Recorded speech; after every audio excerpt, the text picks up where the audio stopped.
নমস্কার বন্ধুরা, আপনাদের সবাইকে আন্তরিক স্বাগত। আজ আমরা হাজির হয়েছি আপনাদের নিজস্ব ইউটিউব চ্যানেল স্বামীজির বাণী। সবাই জানে যে যুগ মোট চারটি: সত্যযুগ, ত্রেতা যুগ, দ্বাপর যুগ এবং কলিযুগ। কিন্তু খুব কম মানুষই জানে এই চারটি যুগের মধ্যে আসলে কি কি মিল আছে এবং কি কি অমিল। প্রতিটি যুগে মানুষের জীবনধারা, আচার আচরণ, ঋতুচক্রের প্রভাব, মানুষের গঠন, মনোভাব ও রং রূপ কেমন ছিল, সেই সব নিয়েই আজকের এই উপস্থাপনায় আমরা আলোচনা করব। সুতরাং এই জ্ঞানগর্ভ ভিডিওটি একদম শেষ পর্যন্ত দেখুন এবং কোনোভাবেই মিস করবেন না। যেমন আমরা সবই জানি, বর্তমানে কলিযুগ চলছে। ধর্মগ্রন্থ অনুযায়ী কলিযুগ সম্পর্কে এমন অনেক ভবিষ্যৎবাণী করা হয়েছে যেগুলির উপর বিশ্বাস করা কঠিন। কিন্তু অবাক করার মতন বিষয় হলো যে তার অনেকগুলোই ইতিমধ্যেই সত্য প্রমাণিত হতে শুরু করেছে।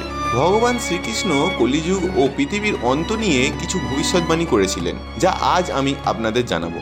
সত্যযুগ। সত্যযুগ ছিল এমন একটি যুগ যেখানে ধর্মের চারটি পদ ছিল, অর্থাৎ 100% ধর্ম, এবং পাপ ছিল একেবারেই 0%। এই যুগে কেউ পাপ করত না। এই সময় মানুষের উচ্চতা ছিল প্রায় 32 ফুট। এই যুগে সত্যব্রত রাজা হরিশ্চন্দ্র কথা আমরা জানি, যিনি সত্য রক্ষার জন্য নিজের পরিবার ও নিজেকেও ত্যাগ করেছিলেন। ত্রেতা যুগ। ত্রেতা যুগে মানুষের উচ্চতা ছিল প্রায় 21 ফুট। এই যুগে পাপ ছিল 25% এবং পুণ্য ছিল 75%। এই সময় ভগবান বিষ্ণু তার বামন ও রাম অবতার নেন। এই যুগে রাজা বলি তার ত্যাগের মাধ্যমে 3 পা জমি দিয়ে পুরো ব্রহ্মাণ্ডই দান করেছিলেন বামন অবতারকে। আর রাবণ সীতাকে অপহরণ করলেও তাকে স্পর্শ করতে পারেনি। দ্বাপর যুগ।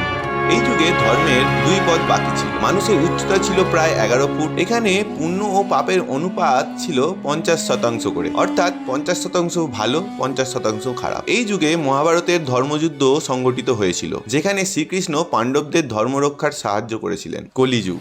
বর্তমান যুগ কলিযুগ। মাত্র একটি পদ অবশিষ্ট আছে। মানুষের গড় উচ্চতা এখন 5.5 ফুট। এই যুগে পুণ্যর মাত্রা 25% এবং পাপের 75%। শ্রীকৃষ্ণ কলিযুগ সম্পর্কে বলেছেন, কলিযুগে নারীরা তাদের চুলের সৌন্দর্য নিয়ে গর্বিত হবে। নারীরা গরিব স্বামীকে ত্যাগ করে ধনীর কাছে যাবে। পুরুষের চরিত্র নয়, ধনী হবে মূল। অল্প টাকাতেই মানুষ অহংকারে ভরে উঠবে। সম্পর্ক হবে কেবল টাকার ভিত্তিতে। মানুষ শুধুই ধন, খ্যাতি ও প্রভাব দেখে সম্পর্ক রাখবে। ঘর বাড়ি তৈরির পিছনেই সব টাকা খরচ হয়ে যাবে। দান পুণ্য করার জন্য কোনো টাকা থাকবে না। নারীরা নিজের ইচ্ছা মতন ভোগ বিলাসের পথে চলবে। রাজত্ব করবে সেই সব লোক যারা মুখে এক কথা বলে আর কাজে অন্য কিছু করে। ধর্মমত নিয়ে প্রশ্ন উঠবে। ধর্মের আসল মূল্য বিশ্বাস হারাবে। ভবিষ্যৎ পুরাণ ও মহর্ষি বেদব্যাস অনুযায়ী কলিযুগে দয়া, শান্তি, লজ্জা থাকবে না। ধনী হবে প্রধান লক্ষ্য। অন্যায়ের পথেই হবে আয়। খরা, বন্যা, দুর্ভিক্ষে মানুষ অস্থির হয়ে উঠবে। বৃষ্টি না হওয়ায় মানুষ গাছের পাতা খেয়ে বাঁচবে। পরে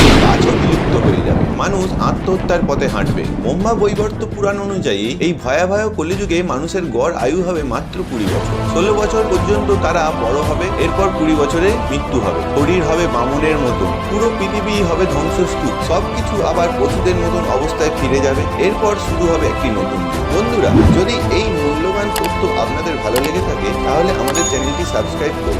এই ভিডিওটি আপনার আত্মীয় স্বজন ও বন্ধুদের সঙ্গে শেয়ার করুন। আর কমেন্ট বক্সে আপনাদের মতামত জানাতে ভুলবেন না। ধন্যবাদ।